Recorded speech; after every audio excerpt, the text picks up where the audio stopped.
जिंदाबाद जिंदाबाद। जय हिंद, नमस्कार सर। जो हिटलर की चाल चलेगा वो कुत्ते की मौत मरेगा, जो हिटलर की चाल चलेगा वो कुत्ते की मौत मरेगा। तानाशाही नहीं चलेगी, नहीं चलेगी, नहीं चलेगी, गुंडागर्दी नहीं चलेगी, नहीं चलेगी, नहीं चलेगी। भ्रष्ट अधिकारी मुर्दाबाद, मुर्दाबाद मुर्दाबाद। बेहुदा एक्शन मुर्दाबाद। नमस्कार जी। आज का आपका ये जो धरना प्रदर्शन है जो कल से शुरू हुआ था, जो आप लगातार एक्शन के खिलाफ नारेबाजी कर रहे हैं, ये पूरा मामला क्या है? क्या एक्शन साहब ने अब तक कुछ आपकी सुनाई की है? हमें कल 2 हफ्ते पहले हमने एक्शन साहब को नोटिस दे दिया था और कल हमने धरना शुरू कर दिया। अनिश्चितकालीन धरना है।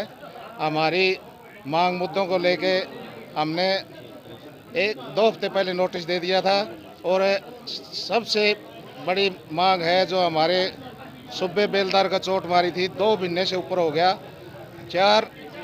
चारों को गिरफ्तार करा है, अब तक 2 गिरफ्तार नहीं हुए हैं। एक तो ये हमारी डिमांड है और 3 कर्मचारी दिवाली पर हमारे एक्शन साहब ने कच्चे कर्मचारियों का हटाने का काम किया है। इस संदर्भ में हमने ये धरना दिया है। जहाँ तक मैंने सुनाई दिया है, अब तक अंदर से पता किया है कि उनमें से जो गिरफ्तार किए हैं वो पुलिस कार्रवाई थी और एक्शन साहब ने लिखित में दे दिया कि पुलिस अपनी कार्रवाई करेगी। अब तक 2 महीने से ऊपर हो रहा है, कोई कार्रवाई नहीं करी, बल्कि उस साथी ने खुद ने प्राइवेट वकील करके अपनी लड़ाई लड़ रहा है। महकमे ने एक बार डीसी साहब को, एसपी साहब को एक बार मिले थे और उनको उसके बाद में कोई कार्रवाई नहीं। एक्शन साहब के साथ कुछ बात हुई या आगे एक्शन साहब ने आपसे मिलने के लिए कोई कमेटी आगे की हुई है? मैं सुखदर्शन सरोवा सर्व कर्मचारी संघ का जिला प्रधान।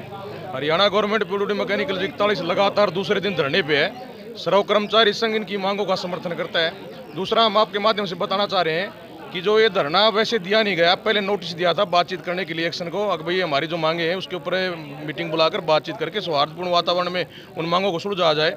लेकिन सर्व कर्मचारी संघ का डेपुटेशन भी मिला था एक्शन साहब से, हमें आश्वासन दिया था कि कोई ऐसी मांग नहीं रहेगी कि नहीं पूरी नहीं होगी। लेकिन आज दिवाली का त्यौहार बड़े शर्म के साथ कहना पड़ रहा है कि कर्मचारी घर में अपने बच्चों के साथ दिवाली मनाएं, लेकिन दिवाली की बजाय यहाँ अपनी मांगों के लिए लड़ रहे हैं। मतलब वर्तमान में जो अधिकारी और वर्तमान में जो सत्ता में जो सरकार है वो कर्मचारियों के साथ तरह तरह के अत्याचार कर रही है और कर्मचारी उस अत्याचारों के खिलाफ लड़ रहे हैं।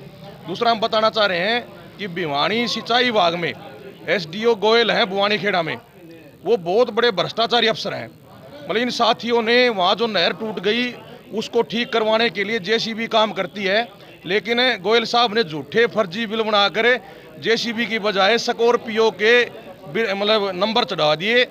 स्कॉर्पियो का नंबर है वो, जबकि JCB कार्य करती है। मतलब सबसे बड़ा फ्रॉड है।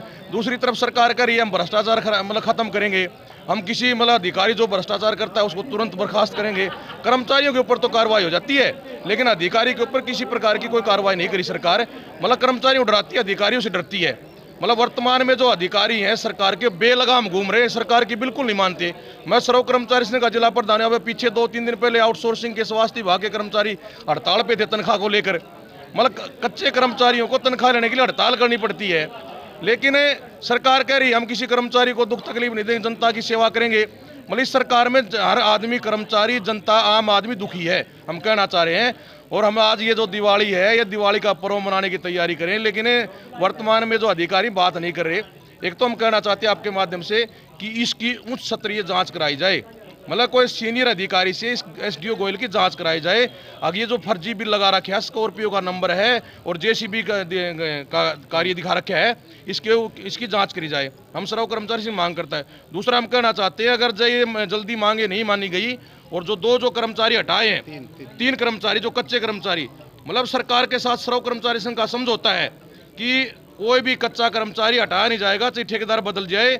लेकिन ये जो एक्शन साहब ने या SDO साहब ने जिस भी अधिकारी ने हटाए हैं, हम कहना चाहते हैं उनको तुरंत कार्य ग्रहण करा जाए, नहीं तो सर्व कर्मचारी संघ भी इनके आंदोलन का समर्थन करते हुए एक बहुत बड़े आंदोलन की तरफ अग्रसर होगा, जिसकी जिम्मेवारी यहाँ के प्रशासन की और सरकार की होगी, हम कहना चाहते हैं।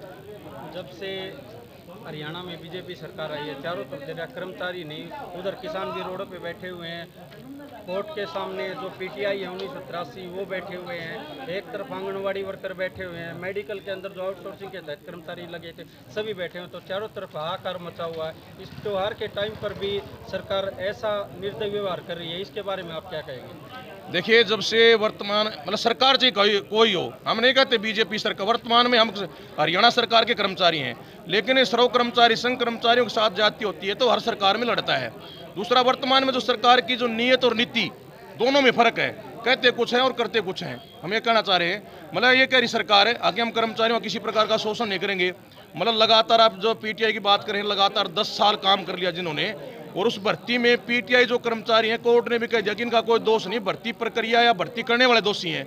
वो तो ठाठ से नौकरी कर रहे हैं, अपने मतलब कुर्सी पर बैठे हैं, और 10 साल जिन्होंने नौकरी कर ली उनके घर उजाड़ दिए। इसी तरह 826 पीटीआई ड्राइंग टीचर हैं, उनको इस प्रकार से बहाना बना के आगे भर्ती गलत थी उनको हटा दिया। 563 इंग्लिश के टीजीटी टीचर की सिलेक्शन लिस्ट बनी हुई थी, सारी प्रक्रिया उनकी पूरी हो गई थी और उसको सरकार ने ज्वाइन नहीं कराया, उस लिस्ट को रद्द कर दिया। 533 संस्कृत टीचर की लिस्ट, इस प्रकार से 32 स्पोर्ट्स कोटे के, मतलब बड़े विडंबना के साथ हमें कहना पड़ रहा है कि वर्तमान सरकार ने भर्ती करे स्पोर्ट्स कोटे के ग्रुप डी, उनको ज्वाइन करा दिया और सारी प्रक्रिया से गुजरे और बाद में कह दिया आगे पॉलिसी को फॉलो नहीं करते। हम एक बात कहना चाहते हैं कि सरकार को शर्म आनी चाहिए। आगे उनके इंटरव्यू लिए हैं, उनके डॉक्यूमेंट्स चेक हुए हैं, उनको कार्य ग्रहण कराया है, उनसे 1 साल नौकरी कर ली उन्होंने, फिर कह रहे कि उस पॉलिसी के तहत भर्ती नहीं करे गए। मतलब पॉलिसी कम से कम अपनी प्रक्रिया को तो ठीक रख लें, दूसरों के ऊपर है मतलब कहते ना अगर जिसके घर कांच के होते हैं ना वो दूसरों पर पत्थर नहीं फेंका करते। मतलब अपनी कमियों को उजागर खुद कर रहे हैं, तो हम कहना चाहते हैं।